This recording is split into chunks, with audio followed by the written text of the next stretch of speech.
ओम शांति।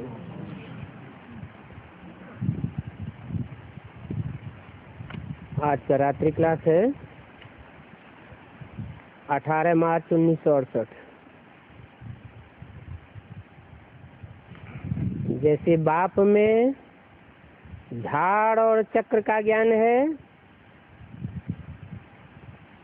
तो वही ज्ञान तुम बच्चों में भी है।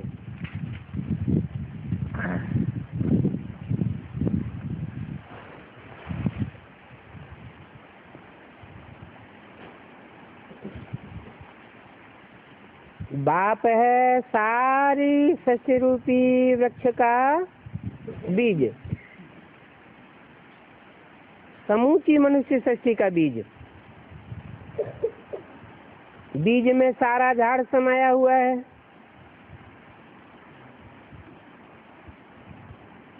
तुम बच्चे भी सितारे हो। एक एक सितारे में अपनी दुनिया समाई हुई है।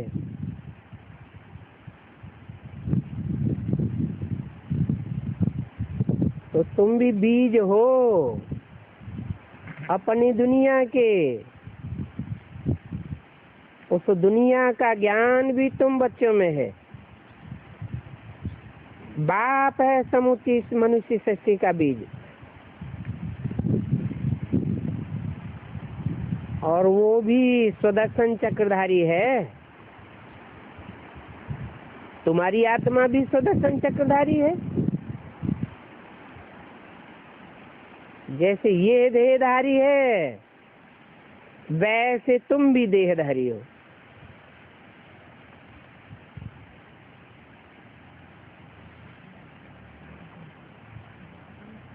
देहधारी माना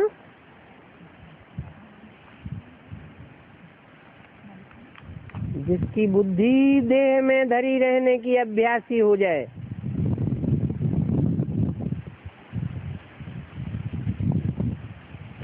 ये भी संगम पर है और तुम भी संगम पर हो।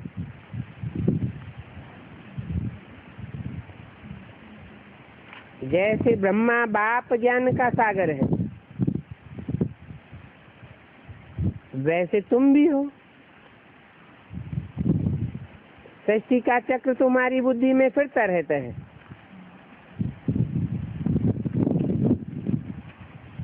तुम्हारी आत्मा भी ज्ञान का सागर है।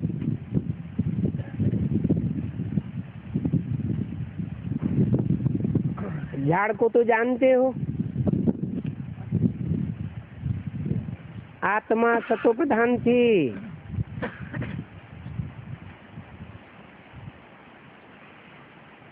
अभी सात्विकता कम है, तो याद की यात्रा भी तुम्हारे लिए है।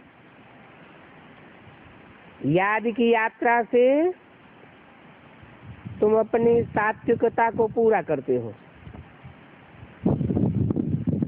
जब आत्मा सतो प्रधान बन जाती है तो तुम्हारे में और बाप में कोई फर्क नहीं रहता।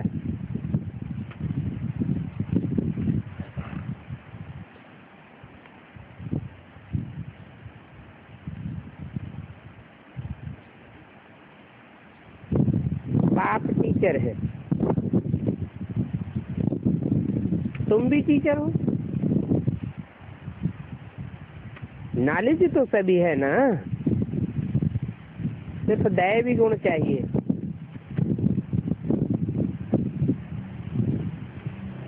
इस बाबा में सभी दैवी गुण है। और जैसे वो अपन को अशरीरी समझते हैं, तुमको भी समझना है।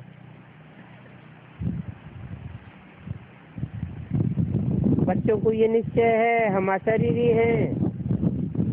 जैसे बाबा में ज्ञान है चक्र का, वैसे तुम्हारे में भी है। सिर्फ उन जैसे सतो प्रधान नहीं हो।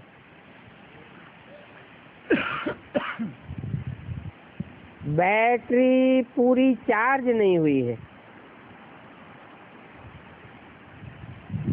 हाँ, पूरी चार्ज होने तक दैवी गुण भी धारण कर लेंगे और तुम धारणा करते करते आखिरी में यह लक्ष्मी नारायण बन जाएंगे। ये एम ऑब्जेक्ट तो है।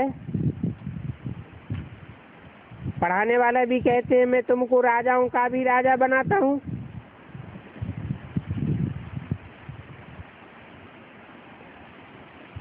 बाप जैसे संपूर्ण बन जाएंगे। पहले हम सच्चे संबंध में थे,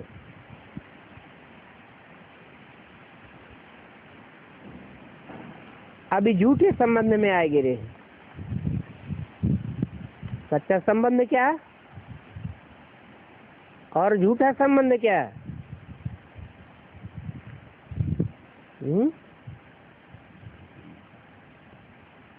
संबंध जोड़ना सच्चाई है या संबंध को निभाना सच्चाई है? तो पहले सतयुग त्रेता में तुम सच्चे संबंध में थे। कितना जन्म सच्चा संबंध निभाए? 21 जन्म सच्चा संबंध निभाया। अभी झूठे संबंध में आए गए। ये रावण राज्य है ना, रावण राज्य में सब बेविचारी बन जाते हैं, झूठे संबंध में आ जाते हैं। अभी फिर तुमको सच्चे संबंध में जाना है और ये सच्चा संबंध जोड़ना बाप की ही श्रीमत है। क्या श्रीमत है?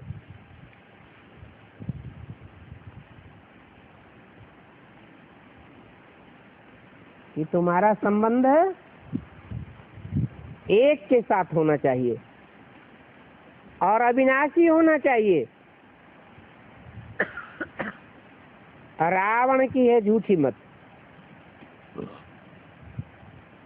रावण का राज्य कब से शुरू होता है? 2 पुर से। उसको कहते हैं द्वैतवादी युग। देवताएं होते हैं अद्वैत। तो रावण की झूठी मत है।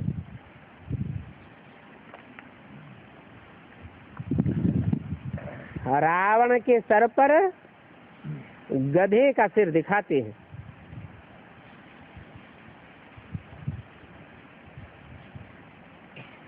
जैसे रावण के 10 मुख हैं, उन 10 मुखों का मुखिया कौन हुआ? गधा। गधे क्या करते हैं? बोझ उठाते रहते हैं।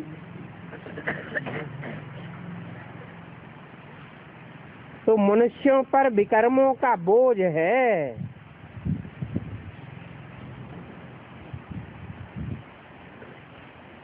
बाप ने तो कहा माँ में कम याद करो,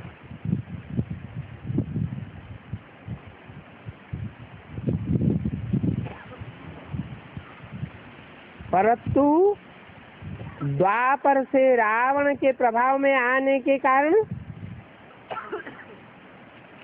फिर विपरीत संबंध जोड़ लेते हैं। उन विकर्मों को साफ करना है।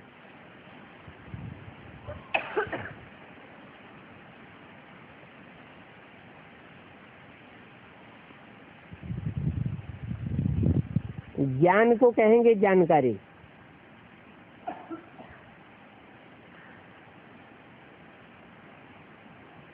किसको जानना है? सच्चाई को जानना है। गॉड इज द ट्रुथ कहा जाता है। तो देखो, ज्ञान और भक्ति में बहुत फर्क है।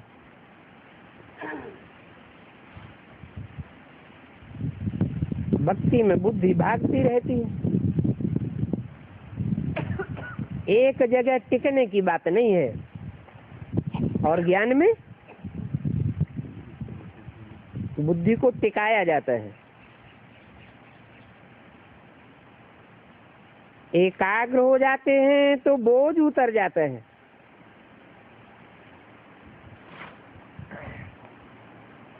पांच तत्वों का बोझ, पांच विकारों का बोझ, जैसे कि शरीर भी भासता नहीं है। ये शरीर भी पुराना है।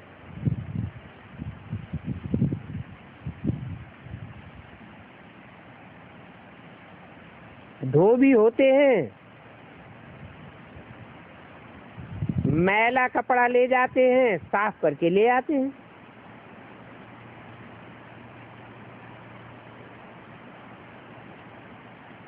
ये बाबा भी धोबी है।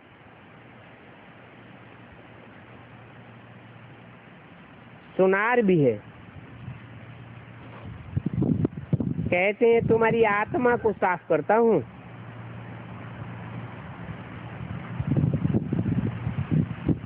तो जेवर भी शुद्ध हो जाता है। तुम्हारी आत्मा साफ होती है तो ये शरीर भी शुद्ध हो जाता है।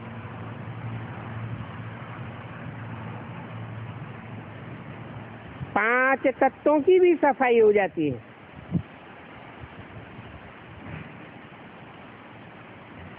पांच तत्वों से बना ये कपड़ा साफ हो जाता है।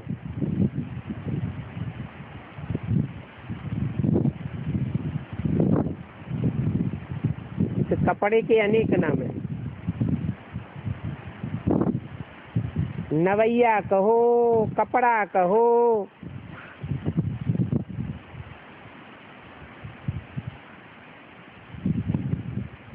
रावण राज्य में तो कोई से सुख नहीं मिल सकता।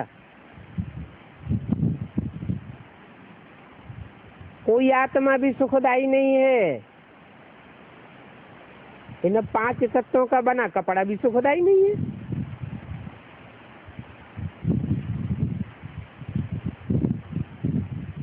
रावण राज्य में पहले पहले कोस करना, काम कटारी चलाना सीखते हैं।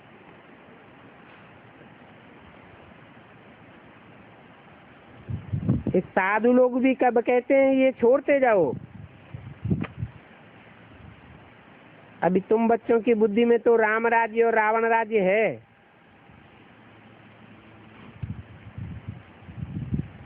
जानते हो, एक के राज्य को राम राज्य और अनेकों के राज्य को रावण राज्य कहा जाता है। मनुष्यों ने तो कल्प की आयु ही लंबी लगाई दी है, तो सभी बातें भूल गए हैं। अभी बच्चों को सर्विस तो करनी है। सर्विस करने के लिए ये ट्रांसलाइट के चित्र बड़े अच्छे हैं।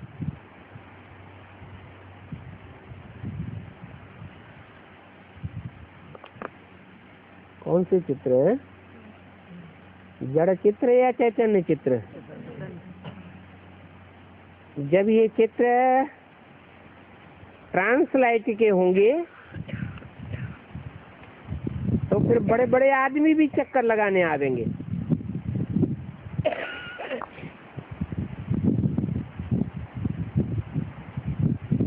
रिगार्ड तो मिलेगा ना। फिर आस्ते आस्ते करते करते तुम्हारी महिमा बढ़ती जाती है।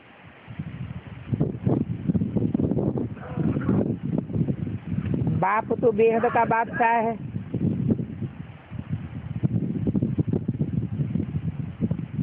तो डायरेक्शन देते हैं, पैसे का ख्याल नहीं करो।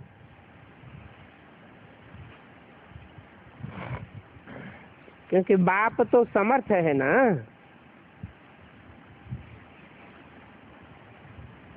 ये शहंशाह है, तो शहंशाह को हुंडी तो भरनी ही है। सब प्रबंध हो जाएंगे। किस बात के? हाँ? किस बात का खर्चा बताया? अभी बताया चित्र ट्रांसलाइट के बनवाने हैं।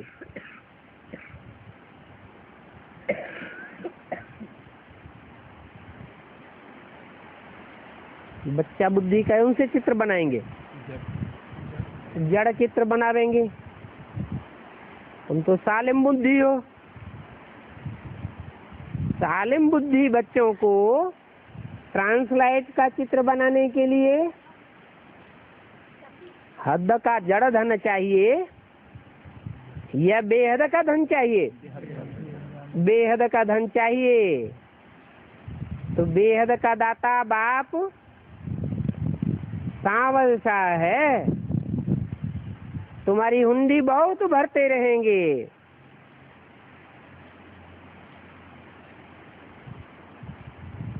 सब प्रबंध हो जाएगा। कोई बड़ी बात नहीं है। तो कब ख्याल नहीं करना चाहिए कि इतनी सर्विस करने के लिए हमारे पास इतना धन नहीं है। धन देने वाला तो सबको धन देता है, परंतु लेने वाले नंबरवार हो जाते हैं।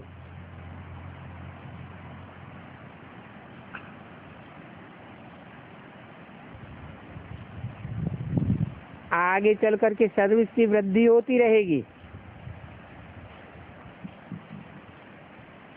फिर उस तरफ न जा करके तुम्हारे पास आ जाएंगे। किस तरफ नहीं जा करके है? उन जड़ चित्रों की तरफ न जा करके तुम्हारे ट्रांसलाइट के चलचित्रों की तरफ आ जाएंगे। परंतु इसके लिए ज्ञान धन बहुत चाहिए।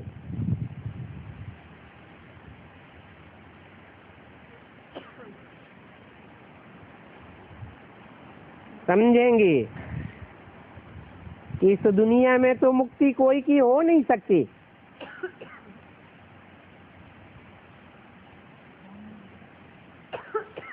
वो सभी भक्ति मार्ग के हैं। यहाँ तो बच्चों को बहुत सहज करके समझाया है, फिर भी बच्चे धारण नहीं कर सकते हैं। ये स्कूल है ना। तुम देखेंगे दिन प्रतिदिन मोस्ट इजी लगता जाएगा।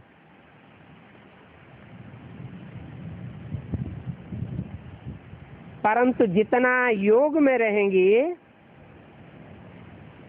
उतना मदद मिलती रहेगी। बाप की भी मदद मिलती रहेगी और औरों की भी मदद मिलती रहेगी।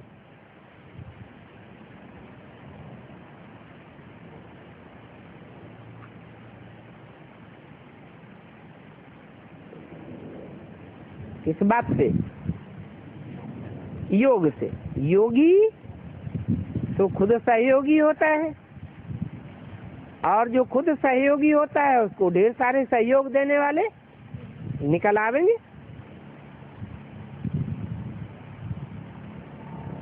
सारा है योग बल की बात।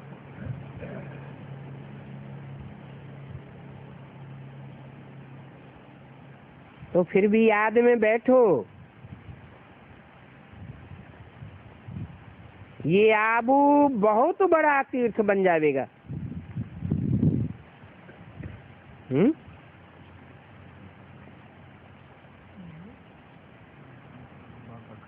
क्यों बड़ा तीर्थ बन जाएगा?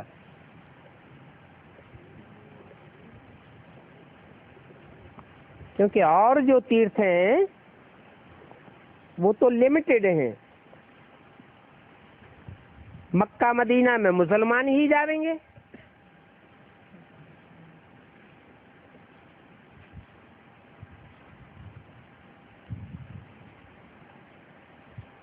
कहीं कहीं क्रिश्चियंस ही जाएंगे, और तुम्हारा तो तीर्थ न्यारा है। ये आबू पर्वत जड़ और चैतन्य तीर्थ है। जड़ तीर्थ भी बड़ा यहाँ है। दिलवाड़ा मंदिर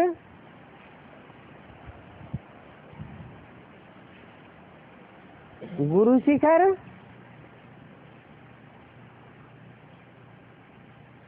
बहुत ऊंचे हैं ना। ये तो यादगार हैं भक्ति मार्ग में।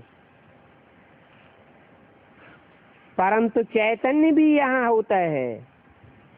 कौन? दिलवाड़ा और गुरु शिखर। मनुष्य देख देख करके बड़ा बंडर खावेंगे। बाबा को ख्याल आता है कि लिख देवे सच्चा चैतन्य दिलवाड़ा मंदिर।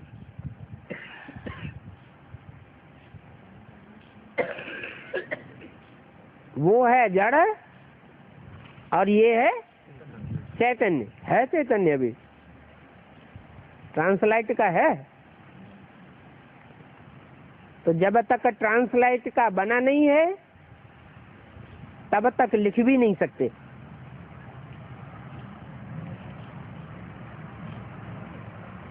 बच्चे जानते हैं झाड़ का भी राज समझाया है। इस झाड़ का फाउंडेशन है नहीं, बाकी सब धर्मों का सारा झाड़ खड़ा है। कितने टार टारिये हैं, कोई बड़े कोई छोटे। टार टारियां लटक लटक कर धरती में जाकर जैसे थुर बन जाते हैं, परंतु असली फाउंडेशन गुम हो गया है।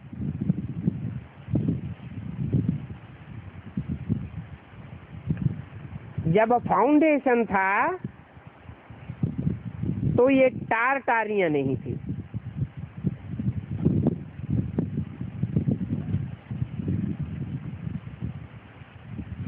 फाउंडेशन कितनों का था?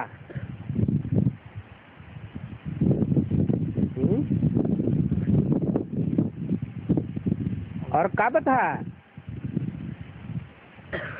ये फाउंडेशन? कब डाला गया था? षष्ठ के आदि में स्वर्णिम संगम पर इसका फाउंडेशन पड़ा था। उस समय उस फाउंडेशन में और टारियां नहीं थी। अभी तो देखो कितनी टारियां हैं, थुर है नहीं। अभी मैं फिर से फाउंडेशन लगा रहा हूं।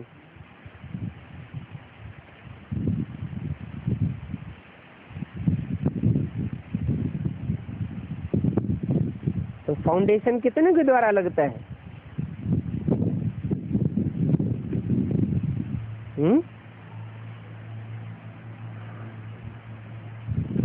विशेष रूप से कितनों के द्वारा फाउंडेशन लगता है और सामान्य रूप से कितनों के द्वारा फाउंडेशन लगता है?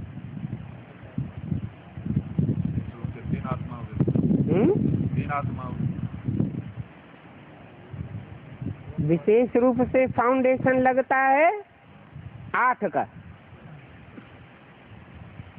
और सामान्य रूप से फाउंडेशन लगता है 4.5 लाख।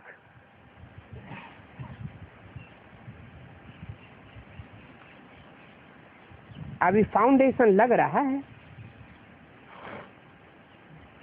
विघ्न तो अनेक प्रकार के इस ज्ञान यज्ञ में पड़ते हैं।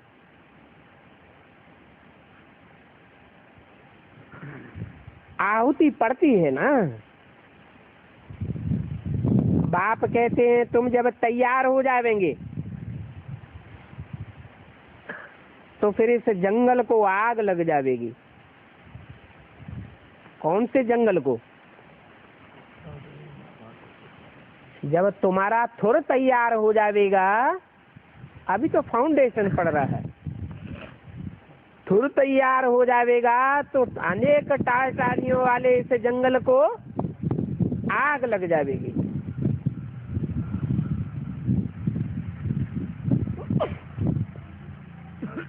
आग जंगल को लगती है, फूलों के सरसब्ज बगीचे को आग नहीं लगती। क्यों? उसमें ज्ञान जल बहुत होता है। जल से सराबोर रहता है। ये भी है ज्ञान जल। जो आत्माएं ज्ञान जल से भरपूर हो जाती हैं, उनमें काम क्रोध की आग काम नहीं कर सकती। फूलों के बगीचे को आग लगती है क्या? अभी देखो कैसे कैसे बम्स बनाते, उनमें गैस आदि ऐसी भरते हैं जो कहाँ भी गिरे और मनुष्य सूंघते ही खत्म हो जावे।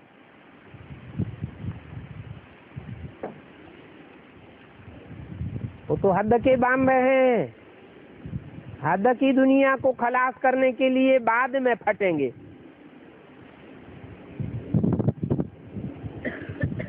अभी ये जो ब्राह्मणों की दुनिया है,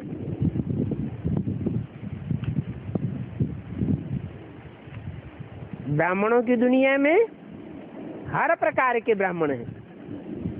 वहाँ हर प्रकार के धर्म हैं और यहाँ हर प्रकार के ब्राह्मण हैं। वहाँ खास खास दुनिया में 9-10 धर्मों की टालियां दिखाई गई है, और यहाँ 9 प्रकार के ब्राह्मण हैं।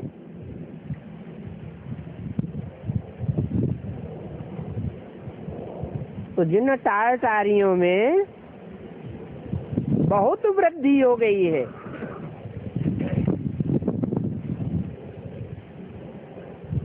और फाउंडेशन उनको दिखाई नहीं पड़ता। किनको नहीं दिखाई पड़ता? जो टालियों वाले हैं, फाउंडेशन डालने वाले। बरगद का वृक्ष होता है ना, ऊपर से लटक पड़ती हैं टालियां और नीचे जमीन में फाउंडेशन ले लेती है। तो जैसे कि जंगल हो गया है, परंतु इस जंगल को आग तब लगती है जब इसको नमी मिलती ही नहीं। तो मनन चिंतन मंथन चल न सके।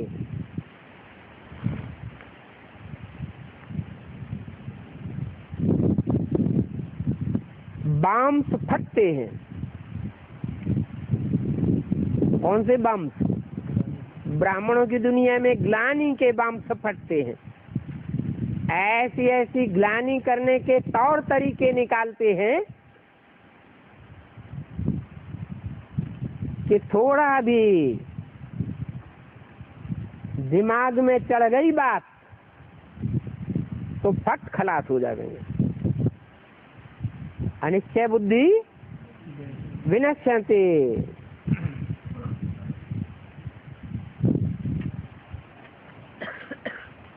आग लग जाएगी। फिर तूफान भी आते हैं। कोई गांव में आग लगे और आंधी आ जाए तो क्या होगा? कितना भी बुझाना चाहे आग और ही फैलेगी।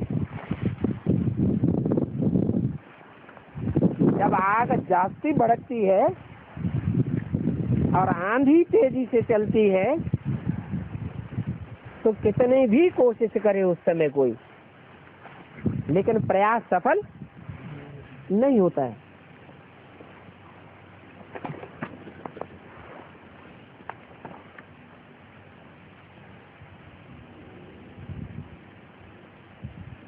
तो इसको कहा जाता है इजी मौत।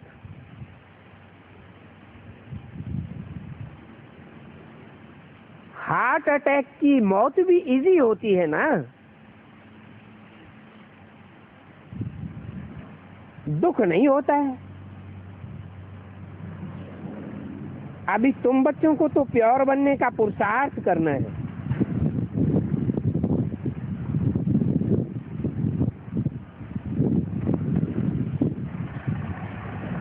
एक होता है ज्ञान और एक होती है ग्लानि। काहे से पुरुषार्थ होगा? ज्ञान से तो पुरुषार्थ होता है, आत्मा के अर्थ प्रयास होता है, और ग्लानि से पुरुषार्थ डाउन होगा। तो योग पर बहुत अटेंशन देना है।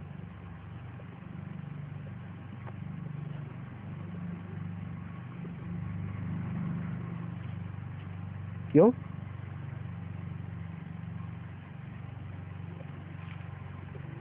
कोई की ग्लानि करने से, परचिंतन करने से पतन होता है, और उससे बचने के लिए क्या करना है? योग पर बहुत ध्यान देना है। क्यों? क्योंकि जिसके साथ योग लगाना है वो ज्ञान का सागर है, वो ग्लानि का सागर नहीं है। उसका नाम अंधा महासागर नहीं है। क्या? अच्छों को अंधा बनाए देता है।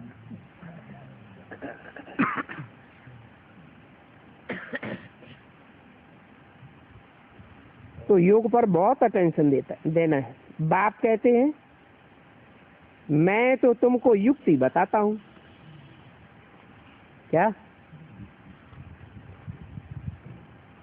ग्लानि और गायन, ज्ञान, दो बातें हैं। ग्लानि परचिंतन से होती है, ज्ञान स्वस्थिति से आता है।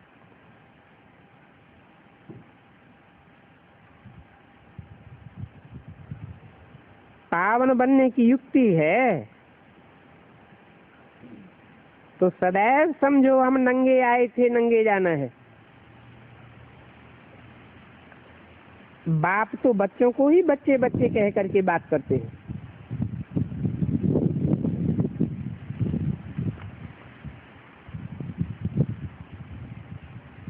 जो बच्चे नहीं हैं तो क्या है?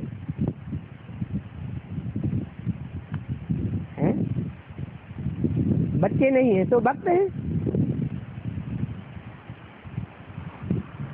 भक्तों में और बच्चों में फर्क है, होता है या नहीं? बच्चे वारसदार बनते हैं,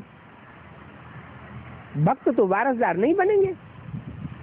क्योंकि भक्ति मुर्दाबाद होनी है और ज्ञान जिंदाबाद होना है।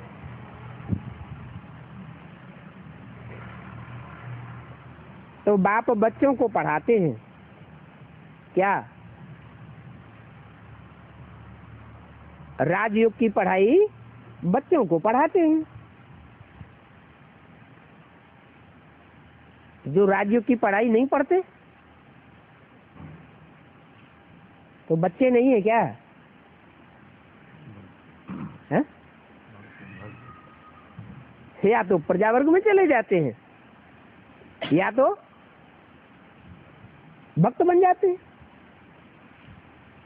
प्रजावर्ग में भी जो फर्स्ट क्लास साहूकार बनते हैं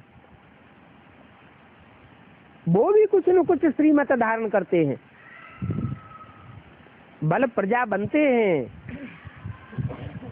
पवित्र नहीं रहते हैं तो प्रजा बन जाते हैं, परंतु दान धर्म तो करते हैं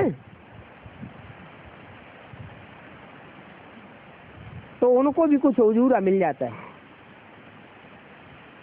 बहुत ऐसे हैं जो सेंटर खोल के दे देते हैं, हाल दे देते हैं, परंतु खुद पवित्र बनने का पुरुषार्थ नहीं करते तो क्या बनेंगे? प्रजापद में आ जाएंगे। परंतु जो राजयोग सीखने वाले ऐसे बहुतेरे हैं जो राजयोग सीख करके जन्म जन्मांतर दास दासी बनते हैं, आखिरी जन्म में जाकर कहीं 1-2 जन्म राजघराने में जन्म लेके प्रिंस प्रिंसेस बन जाते हैं। वो अच्छे या प्रजावर्ग में साहूकार बनते हैं, दास दासियां रखते हैं, वो अच्छे हैं? साहूकार बनना ज्यादा अच्छा है। माने राजयोग सीखना ठीक नहीं है? बनने से तो अच्छा है।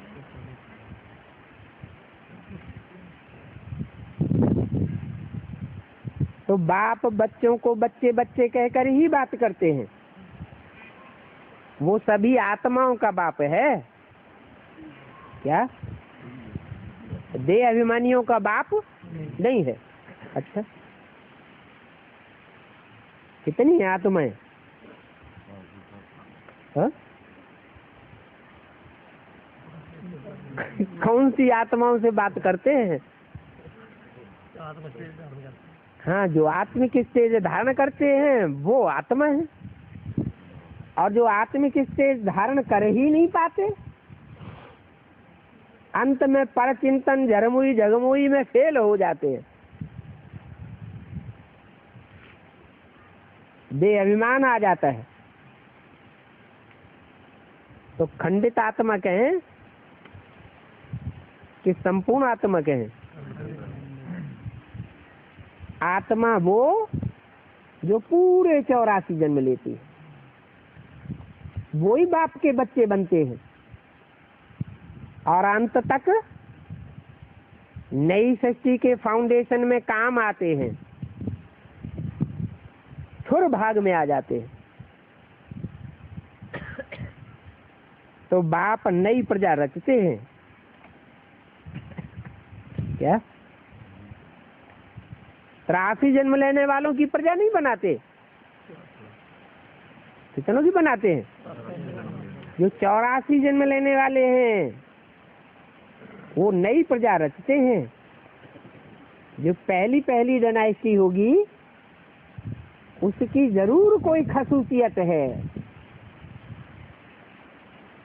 जो और डायनेस्टीज में नहीं होती है। वो पवित्र होते हैं।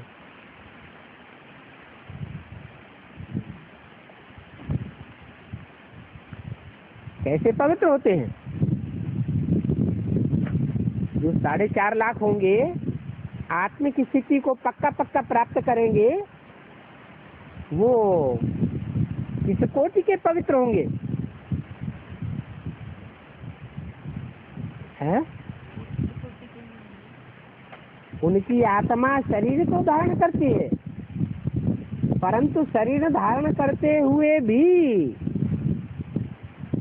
शरीर में होते हुए भी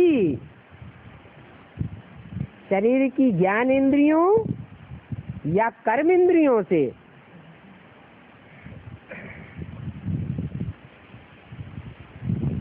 बिल्कुल प्रभावित नहीं होते। जो भी संतान भी पैदा होगी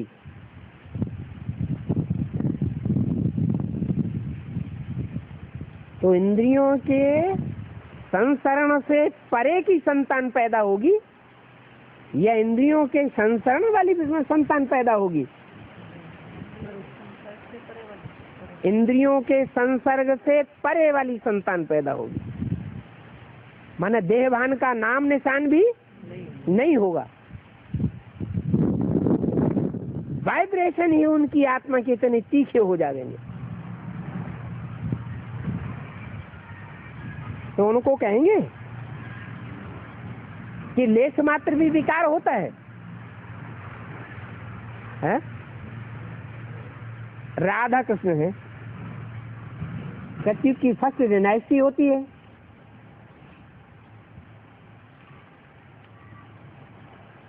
ज्ञानेंद्रियों से संसरण होता है, संसर्ग होता है। तो पहले जन्म में दृष्टि मात्र से कुछ न कुछ चौथाई कला आदि का नीचे गिरना होता है या नहीं होता है? होता है। और जहां इंद्रियों का संसरण ही नहीं, संसर्ग ही नहीं, कर्मेंद्रियों की तो बात ही बहुत दूर, ज्ञानेंद्रियों का भी संसर्ग नहीं होता, तो वो आत्मा तो देवान का नाम निशान नहीं। उनको कहेंगे संपूर्ण आत्मा। तो मैं आत्माओं से बात करता हूँ, क्या देवानियों से बात नहीं करता हूँ। क्यों? क्योंकि जानते हैं जब आखिरी परीक्षाएं होंगी तो ये हमारा साथ छोड़ जाएंगे। बाप तो बताते हैं कि धरत परिये पर धर्म न छोड़िए, परंतु जो संपूर्ण आत्मा बनते नहीं वो धर्म की मर्यादा का निर्वहन करते भी नहीं। ओम शांति।